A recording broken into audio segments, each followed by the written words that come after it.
तो दोस्तों आप सभी का स्वागत है। आज हम सबसे महत्वपूर्ण टॉपिक जो साइंस से संबंधित है उसके बारे में जानेंगे। महत्वपूर्ण प्रश्नों को उस टॉपिक से कैसे विभिन्न एग्जाम में पूछा जाता है। इसको शुरू करने से पहले आपसे रिक्वेस्ट है कि आप मेरे चैनल को सब्सक्राइब कर लीजिए, लाइक कर लीजिए, शेयर कर लीजिएगा। ठीक है, चलिए अब हम वीडियो को शुरू करते हैं। पहला प्रश्न है, वॉशिंग मशीन का कार्य सिद्धांत है। वॉशिंग मशीन का कार्य सिद्धांत है। ए में है अपकेंद्रीय और बी में है विसरण। देखिए, वॉशिंग मशीन का जो सिद्धांत होता है, कार्य सिद्धांत, वह अपकेंद्रीय होता है, इसलिए इसका उत्तर ए होगा। अगला प्रश्न है, कौन एक सदिश राशि है? तो बल, वेग, विस्थापन, त्वरण, संवेग, ये सब होता है सदिश। तो यहाँ पे संवेग है तो ये उत्तर इसका ए हो गया। दाब अदिश है। अगला प्रश्न है, पदार्थ के वेग और संवेग के अनुपात से कौन सी भौतिक राशि प्राप्त की जाती है? पदार्थ के वेग और संवेग, यहाँ अनुपात पूछ रहा है तो याद रखिएगा, संवेग और वेग ये होता है द्रव्यमान का। ठीक है, द्रव्यमान बराबर संवेग बटा वेग, यानी वेग और संवेग के अनुपात से द्रव्यमान की प्राप्ति होती है। पूछा कौन सी भौतिक राशि की? तो द्रव्यमान की। अगला है बल गुणनफल है। बल द्रव्यमान और त्वरण का गुणनफल होता है, इसलिए इसका उत्तर ए होगा। जबकि बी में दिया है भार और वेग का, ये नहीं होगा। अगला प्रश्न है, ऊर्जा संरक्षण का आशय है। ऊर्जा न तो सृजित होता है न उसका विनाश होता है।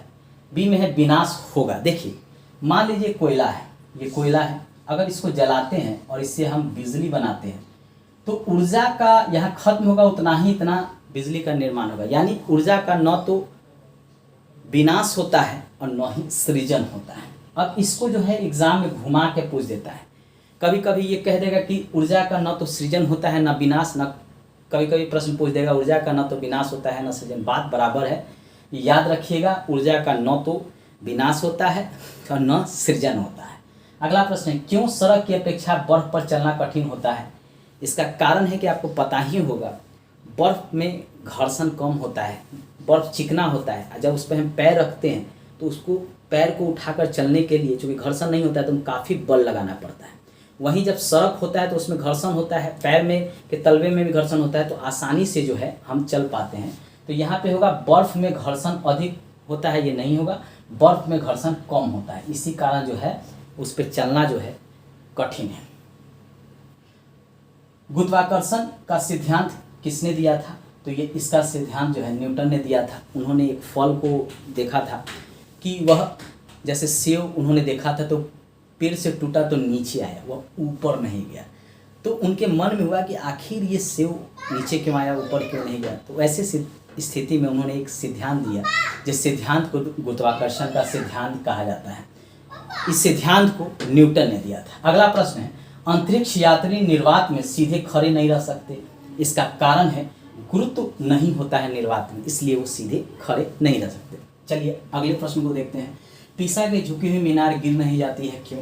इसका कारण है कि गुरुत्वाकर्षण केंद्र से जाने वाली लाइट तल के अंदर रहता है। मान लीजिए कि ये पीसा है, ठीक है, तल के अंदर में ये होता है, इसके कारण जो है यह गिर नहीं पाता, इसलिए इसका उत्तर ये होगा। अगला प्रश्न है, सभी वस्तुएं पृथ्वी की ओर गुरुत्वाकर्षित होती हैं, न्यूटन से पूर्व किसने दिया था? देखिए, इस सिद्धांत को सबसे पहले भारत में ब्रह्मगुप्त दिया था और विश्व में न्यूटन ने दिया था। चूँकि ब्रह्मगुप्त का नाम अधिक नहीं आ पाता है, जो कि हमारा देश गुलाम हो गया था, और बाद में जो रिसर्च हुआ तो अधिकतर अंग्रेज़ों के नाम पे ही होता रहा।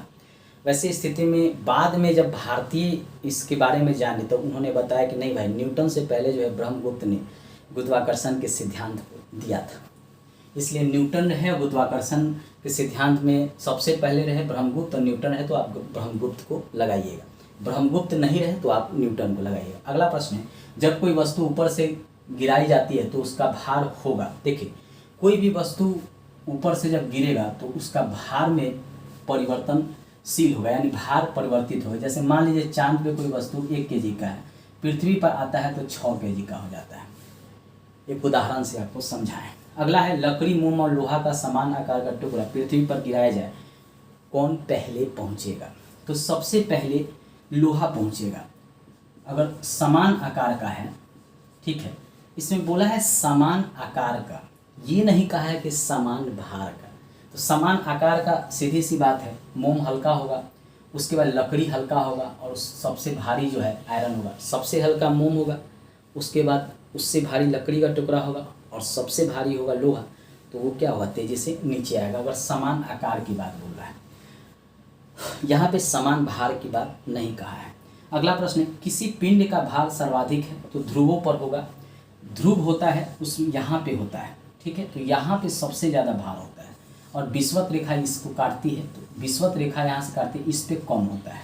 तो याद रखिएगा, अगर पूछे किसी पिंड का भार अधिक होगा कहाँ, तो ध्रुवों पर होगा। अगला प्रश्न है, भारहीनता होती है, सीधी सी बात है, गुरुत्वाकर्षण की शून्य स्थिति के कारण भारहीनता होती है। अगला प्रश्न है, किसी लिफ्ट में बैठा हुआ व्यक्ति को अपना भार कब अधिक मालूम होगा? सबसे अधिक भार तब मालूम होगा जब लिफ्ट त्वरित गति से ऊपर जा रहा होगा, ठीक है। मान लीजिए कि ये लिफ्ट है, ठीक है, इसमें व्यक्ति बैठा हुआ है, तो जब ये ऊपर जाएगा तो सबसे अधिक भार जो है मालूम होगा। दोस्तों ये साइंस से प्रश्न है, खासकर भौतिकी में यांत्रिकी से संबंधित ये प्रश्न था। इससे जो है 100% आपको बीपीएससी, बिहार दरोगा, BSSC, UP PCS, UPSI, Bihar teacher, UP teacher, चाहे कोई भी पीसीएस का एग्ज़ाम हो, वहाँ यहाँ से आपको 1 से 2 प्रश्न जरूर देखने को मिल जाएंगे। मैं प्रश्न और उत्तर ऑप्शन के साथ करवा रहा हूँ ताकि आपका प्रैक्टिस हो। आप पढ़ते तो चैप्टर बहुत हैं किसी भी सब्जेक्ट का, लेकिन क्वेश्चन प्रैक्टिस कम करते हैं, और जब एग्ज़ाम हॉल में यही प्रश्न बन के आता है तो आप वहाँ पे सोचने लगते हैं कि इसका क्या उत्तर होगा।